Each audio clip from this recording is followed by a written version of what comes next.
the government will be open by the Republicans because they have the votes. They have the votes in the House, they have the Senate, and they have the White House. So they control whether government is open. We are very proud of the unity we have in our caucus, 100% yesterday against their terrible tax bill, which has implications on the budget side as well. And we're waiting to see what they put forth. But we have very serious concerns about what they might have in a CR. They have to, in their own caucus, come up with a CR where they have the votes. So far, they haven't. You have to ask them.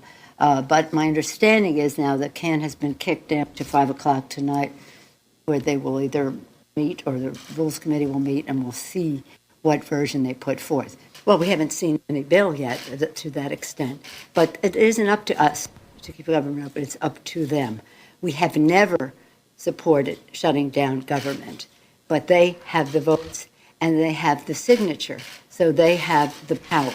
And just to remind, when the government was shut down before, the current Speaker of the House, the current head of the Office of Management and Budget, they all voted to shut down government. And when the vote came to open up government 17 days later, they voted to keep it shut down. So you know where they're coming from. Yes, sir. All they have succeeded in doing is giving tax breaks to the wealthy. But your question is well considered, because the fact is they're anti-governance.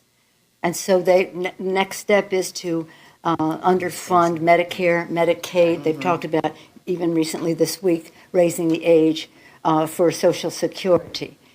So there is a role. And since the history of our country, since the beginning of our country, our history is a debate of how much governance, how much government, how much federal, how much local, how much state.